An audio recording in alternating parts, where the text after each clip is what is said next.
is March the 23rd, 1993. This is take 2 of Kelsey Podolsky Krebs. Earlier in the tape, you saw some of the things that she was able to do, but you weren't able to hear the sound, so we'd like to be able to do Wipeout over for you again, and hopefully it'll work this time. Kelsey's a little tired right now. It's about 8 o'clock in the evening, and this will be her second dance performance for the evening, so she's getting kind of tired. Kelsey. Are you going to give her birth date? Come on.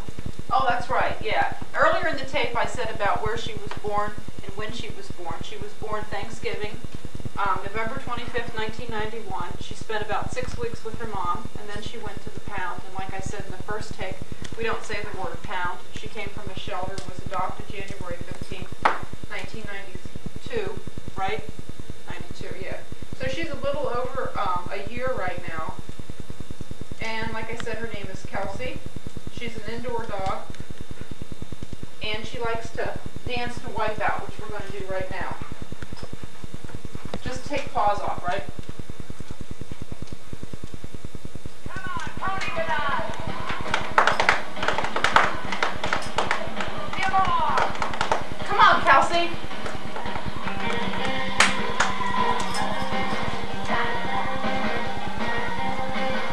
You're so tired! You tired, pup?